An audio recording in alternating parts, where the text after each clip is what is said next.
नमस्कार हमारे भावी शिक्षक साथियों। आज हम लोग चर्चा करते हैं समास की और समास को कुछ इस बेहतरीन ढंग से प्रस्तुत करेंगे जिसके बाद आपको दोबारा कभी समास पढ़ने की ज़रूरत नहीं पड़ेगी, ये मेरी गारंटी है।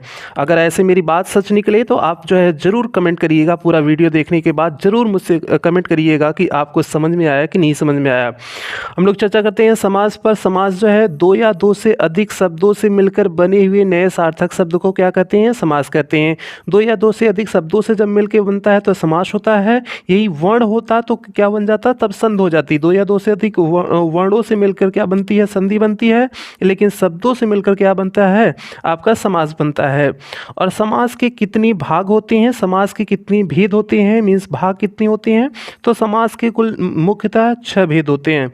समास को तो और भी भेद होते हैं, लेकिन मुख्यतः जो भेद होते हैं वो कितने होते हैं? समास 6 प्रकार का होता है। और 6 प्रकार आप कैसे याद करोगे? जैसे समास है मास, मास मीन्स महीना, महीना मीन्स कितना होता है? 12 महीना होता है। 12 का आधा कर दो तो आपका कितना हो गया? 6 हो गया। तो आपके सामने समास कितने होते हैं? 6 होते हैं। कौन कौन से समास होते हैं? अव्ययी भाव समास, तत्पुरुष समास, कर्मधारय समास और द्विगु समास, द्वंद्व समास, बहुब्रीहि समास। ये आपके सामने कितने समास हो गए? 6 समास हो गए। कौन कौन से? एक बार फिर से देखिएगा। अव्ययी भाव समास, तत्पुरुष समास, कर्मधारय समास, द्विगु समास, द्वंद्व समास, बहुब्रीहि समास। ये आपके 6 समास होते हैं। अब 6 समास में हम लोग क्रमशः एक एक करके समास को पढ़ते हैं। आपको 6 कैसे याद हुआ? समास मीन्स मास होता है, समास मीन्स मास, मास मीन्स महीना, महीना 12 होता है। 12 का आधा कर दो, आपका कितना होगा? 6 हो गया। मीन्स समास कितने हो गए? 6 हो गए। और कौन कौन से हो गए? अव्ययी भाव, तत्पुरुष, कर्मधारय, द्विगु, द्वंद्व, बहुब्रीहि समास। उसके बाद हम लोग चलते हैं अव्ययी भाव समास पर। अव्ययी भाव समास क्या होता है, हम लोग उस पर चर्चा करते हैं। तो जिस समास का पहला पद अव्यय तथा प्रधान हो उसे अव्ययी भाव समास कहते हैं। तो जिस समास का पहला पद अव्यय हो और प्रधान होता है उसे क्या कहते हैं? अव्ययी भाव समास कहते हैं। तो इसकी ट्रिक क्या हो जाएगी? पहला पद इसमें छोटा होगा और प्रधान होगा, और पहला पद छोटा और प्रधान, और इसके साथ सबसे बड़ी ट्रिक जो होती है कि इसका पहला पद उपसर्ग होता है। पहला जो पद होता है इसका उपसर्ग होता है। जैसे प्रतिदिन, आपके सामने क्या है? प्रतिदिन, प्रति प्लस दिन, प्रति क्या हो गया? उपसर्ग हो गया। तो प्रति क्या हो गया? उपसर्ग हो गया। पहला पद छोटा भी है और उपसर्ग भी है और अव्यय भी है। अव्यय मीन्स जिसे खर्च ना किया जा सके, मीन्स प्रति हो गया। इन जितने उपसर्ग है उन्हें तो खर्च किया नहीं जा सकता, अर्थात उन्हें तोड़ा जा नहीं सकता है, वही आपके अव्यय होते हैं। तो प्रतिदिन में प्रति क्या हो गया? अव्यय हो गया। दिन क्या हो गया? ये शब्द हो गया। तो प्रति जिसमें पहला पद क्या हो गया? आपका उपसर्ग भी है। मीन्स सिंपल से इसमें ट्रिक याद रखो कि पहला पद छोटा होगा और उपसर्ग होगा, वही आपका अव्ययी भाव होगा। आजन्म, आ क्या हो गया? आपका उपसर्ग हो गया। आ प्लस जन्म। महर्ष, तो म प्लस हर्ष, म आपका उपसर्ग हो गया। यथा संभव, यथा प्लस संभव, यथा क्या हो गया? उपसर्ग हो गया। प्रतिकूल, प्रतिधनुकूल, तो प्रति क्या हो गया? उपसर्ग हो गया। ये तो हो गया आपका अव्ययी भाव समास। अभी यहीं पर अव्ययी भाव समास खत्म नहीं हुआ है, थोड़ा सा आगे भी देखते हैं। इंपॉर्टेंट जो आपका है हम लोग उस पर चर्चा करते हैं। एक नोट का पॉइंट इसका अव्ययी भाव में होता है जो सबसे मोस्ट इंपॉर्टेंट होता है, उससे देखने की कोशिश करिएगा आप लोग। एक ही शब्द कई बार आने पर भी अव्ययी भाव समास होता है। सबसे इंपॉर्टेंट ये लाइन है, एक ही शब्द कई बार आने पर भी अव्ययी भाव समास होता है।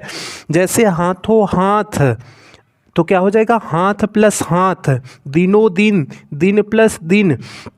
आप लोग यहाँ सीधे द्वंद्व समास लगा देते हो, तो इसे आज के बाद कभी नहीं भूलेंगे। हाथों हाथ हो गया।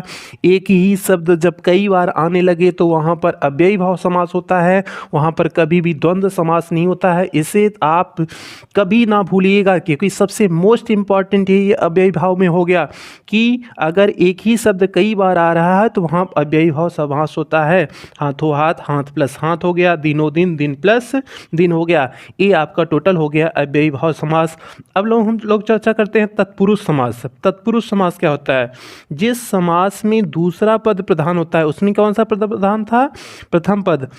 इसमें कौन सा पद प्रधान होता है? दूसरा पद। जिस समास में दूसरा पद प्रधान होता है तथा दोनों पदों के बीच कारक चिन्ह लुप्त हो जाता है और इनके बीच जो कारक चिन्ह होता है वो गायब हो जाता है। कारक चिन्ह क्या होता है? कर्ता ने कर्म को करण से संप्रदान के लिए, ये कर्ता ने, कर्ता का क्या हो गया? ने हो गया। कर्म को, कर्म का क्या कारक चिन्ह हो गया? को हो गया। करण से, करण का क्या होता है? से हो गया। ये जैसे आपके जितने भी कारक चिन्ह हैं यही कारक चिन्ह होते हैं। तो इसका ट्रिक क्या हो जाएगा? दूसरा पद छोटा होता है। इसमें जो होता है इसकी ट्रिक क्या हो गया जाएगा? दूसरा पद इसमें क्या होता है? छोटा होता है। इस ट्रिक को कभी मत भूलिएगा। तो अब जैसे राजकुमार, राजा का कुमार, राजकुमार क्या हो गया? राजा का कुमार। अब जब राजा का कुमार, का इसमें क्या है? का क्या है? इसमें कारक चिन्ह है और राजकुमार का क्या हो गया? लुप्त हो गया। राजकुमार बनने के लिए का क्या हो गया? लुप्त हो गया ना। राजकुमार मीन्स राजा का कुमार, का लुप्त हो गया तो क्या हो गया? राजकुमार बन गया। तो का क्या था? कर्ता ने कर्म को करण से, ये का क्या था? कारक चिन्ह था ना, ठीक है, कारक चिन्ह था ना, तो ये लुप्त हो गया। राजपुत्र, राजा का पुत्र, और राजपुत्र में भी जो है का क्या है? कारक चिन्ह है, ये भी क्या हो गया? लुप्त हो गया, राजपुत्र बन गया। इसमें जितने कारक चिन्ह होते हैं वे क्या हो जाते हैं? लुप्त हो जाते हैं। और इसमें दूसरा पद क्या होता है? छोटा होता है तथा प्रधान होता है। ठीक है, ये हो गया। अब इसके कुछ और एग्जाम्पल देख लेते हैं। यश प्राप्त, यश को प्राप्त, यश को हट गया ना, यश प्राप्त बनने के लिए को हट गया ना, तो क्या को आपका क्या था? को क्या था? यही तो को आपका क्या हो गया था? कारक चिन्ह था ना, हट गया। करुणा पूर्ण, करुणा से पूर्ण, से क्या था? कारक चिन्ह था, आपको ए हट गया। यज्ञशाला, यज्ञ के लिए शाला, तो के लिए आपका क्या था? कारक चिन्ह था, ए भी हट गया। पाप मुक्त, पाप से मुक्त, पाप से मुक्त से क्या था? कारक चिन्ह था, हट गया, पाप मुक्त बन गया। शिवालय, शिव का आलय, का क्या था? कारक चिन्ह था, हट गया। पुरुषोत्तम, पुरुषों में उत्तम, में क्या था? कारक चिन्ह था, हट गया, तो क्या हो गया? पुरुषों में उत्तम। ये हो गया आपका तत्पुरुष समास। अब तत्पुरुष समास के कितने भेद होते हैं हम लोग इस पे चर्चा करते हैं।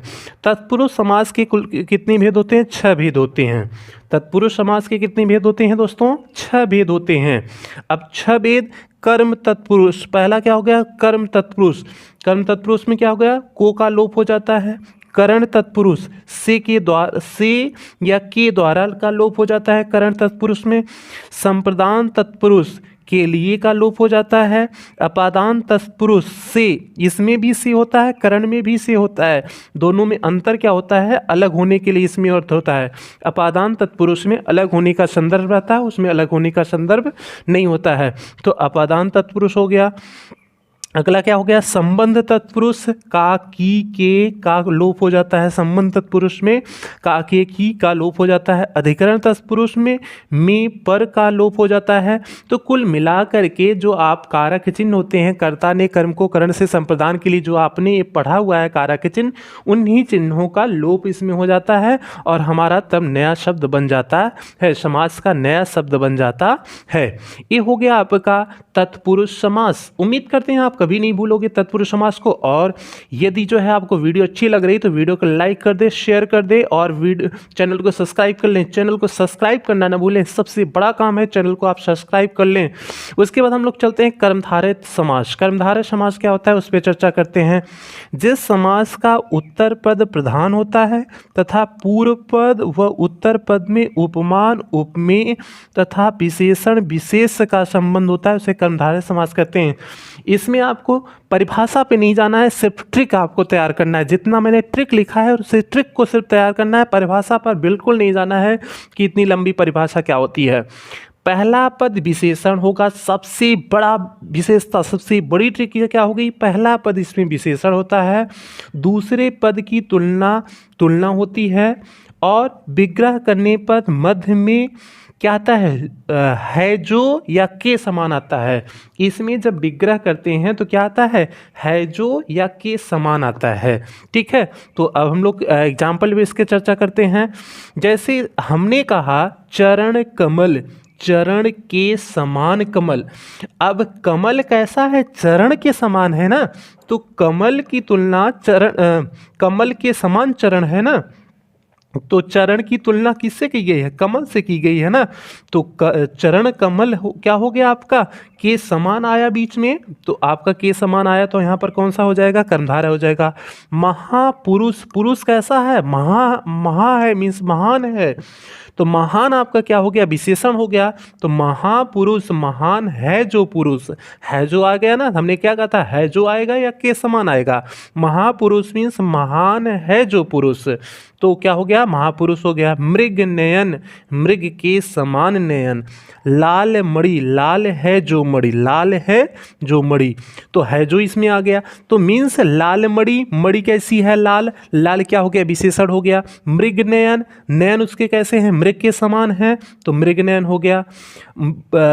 महापुरुष, महापुरुष पुरुष कैसा था? महान पुरुष था, तो इसलिए महापुरुष हो गया, तो विशेषण पहले आ गया था। चरण कमल का, उसके चरण कैसे थे? कमल के समान, इसमें विशेषण आ गया था। तो आपका जहाँ पर विशेषण विशेष की कंडीशन बनती हो, वहाँ पर आप क्या करेंगे? कर्मधारय समास सीधे टिक करके आप आ जाएंगे, कोई गलती नहीं होगी।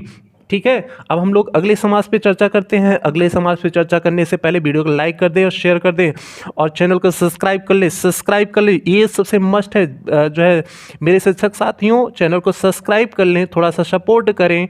ठीक है, अब हम लोग अगले समास पे बढ़ जाते हैं। अगला समास है बहुब्रीहि समास। आपका अगला समास क्या आ जाता है? बहुब्रीहि समास। अब इस समास में कोई भी पद प्रधान नहीं होता है, दोनों पद मिलकर किसी तीसरे पद की ओर संकेत करते हैं। बहुब्रीहि समास यहाँ रखने का संदर्भ मेरा सिर्फ एक ही है, क्योंकि कहीं ना कहीं कर्मधारय समास से मिलता है, आप लोग कंफ्यूज हो जाएंगे, इसलिए हमने बहुब्रीहि समास को पहले पढ़ा रहे हैं, उसके बाद द्वंद्व द्विगु पढ़ाएंगे। तो बहुब्रीहि समास, इस समास में कोई भी पद प्रधान नहीं होगा, कोई तीसरा पद प्रधान होता है। ट्रिक इसकी क्या है? विग्रह करने पर तीसरा अर्थ निकलता है, और इसका विग्रह भी जब हम करेंगे तो कोई तीसरा ही अर्थ निकलेगा। जैसे चतुर्भुज, चार है भुजाएं जिसकी अर्थात विष्णु। चतुर्भुज किसको कहा जाता है? चार हैं भुजाएं जिनकी अर्थात विष्णु जी को। लंबोदर, लंबा है उदर जिनका अर्थात गणेश जी। तो यहाँ चौथा अर्थ, तीसरा अर्थ निकला ना, गणेश जी, विष्णु जी। दशानन, दस है आनंद जिसके अर्थात रावण, तो दशानन क्या हो गया? दस है आनंद जिसके अर्थात रावण, तो तीसरा पद का सेंस निकला ना। गिरिधर, गिरि को धारण करने वाले अर्थात श्री कृष्ण, तो आपका क्या हो गया? तीसरा पद इसमें अर्थ निकला। अब इसके थोड़ा सा नोट के पॉइंट में हम लोग चलेंगे। नोट सबसे मस्ट इंपॉर्टेंट इसका है, इसका नोट जो हमने लिखा हुआ है आप लोग के लिए। यदि प्रश्न ऐसा दिया है कि विकल्प में कर्मधारय, द्विगु तथा बहुब्रीहि तीनों दिए हैं, अगर विकल्प में तीनों समास दिया है, कर्मधारय भी दिया हो, द्विगु भी दिया हो, बहुब्रीहि दिया हो, तब आपको हमेशा बहुब्रीहि पर ही टिक करना होगा। तो आप टिक किस पे करोगे? बहुब्रीहि पे करोगे। क्यों? जैसे नीलकंठ, कंठ कैसा है? नीला है। आप देखोगे कहीं ना कहीं विशेषण और विशेष का संबंध दिख रहा है। नीलकंठ अर्थात नीला कंठ, कंठ कैसा है? नीला है। तो विशेषण का कहीं ना कहीं विशेषण और विशेष का संबंध दिख रहा है, तो इसका कर्मधारय होना चाहिए। लेकिन यहाँ तीसरा अर्थ प्रदान करता है, तो आप यहाँ पर क्या टिक करेंगे? बहुब्रीहि समास करेंगे। ठीक है, भगवान शिव को कहा जाता है नीलाकंठ, नीला है जिसका कंठ अर्थात भगवान शिव। तो यहाँ पर आप किसको टिक करेंगे? आप हमेशा बहुब्रीहि समास को टिक करेंगे। ठीक है, हमारे शिक्षक साथियों, आपको समझ में आ रहा होगा, उम्मीद करते हैं। अगले समास की ओर हम लोग बढ़ जाते हैं, और वीडियो को लाइक कर दीजिए, चैनल को सब्सक्राइब कर लीजिए, और फिर हम लोग अगले समास पे चर्चा करते हैं। द्वंद्व समास सबसे इंपॉर्टेंट, अगला पे हम लोग चलते हैं द्वंद्व समास। द्वंद्व समास क्या होता है? जिस समास के दोनों पद प्रधान होते हैं तथा विग्रह करने पर और अथवा या लगता हो, इसमें विग्रह करने पर और या लगेगा, वहाँ क्या होता है? द्वंद्व समास होता है। अब ट्रिक इसकी क्या है? दोनों शब्द एक दूसरे के उल्टे होते हैं। सबसे इंपॉर्टेंट ट्रिक, दोनों शब्द एक दूसरे के क्या होते हैं? उल्टे होते हैं। जैसे पाप पुण्य, पाप और पुण्य, पाप का विलोम पुण्य हो गया, उल्टे हुए ना। सुख दुख, सुख का विलोम दुख हो गया। गुण दोष, गुण और दोष हो गया विलोम। माता पिता, माता और पिता, माता पिता विलोम हो गए। इसमें सबसे बड़ी द्वंद्व आपको याद रखने के लिए, जैसे माता पिता का आपने एग्जाम्पल किया, और मम्मी पापा में जब झगड़ा हो जाता है तो उसे द्वंद्व ही कहते हैं ना। एक एग्जाम्पल से आप द्वंद्व कभी नहीं भूलेगा।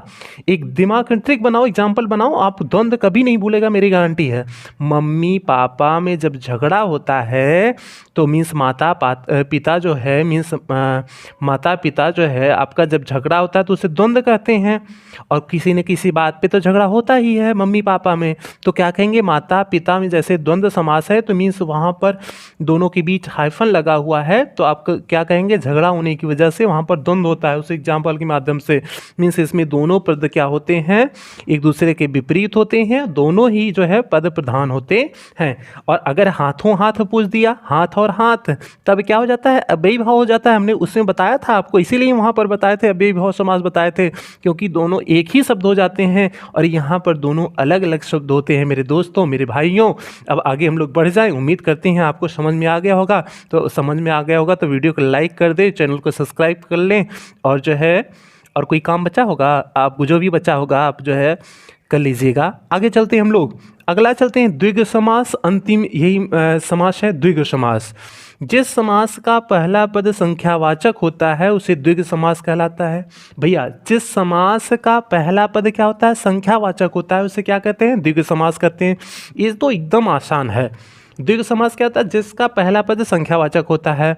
और ट्रिक इसकी क्या हो जाएगी, संख्या वाले शब्दों का प्रयोग, जहाँ भी संख्या वाले शब्दों का प्रयोग होगा वहाँ हमारा क्या होगा, द्विगु समास होगा।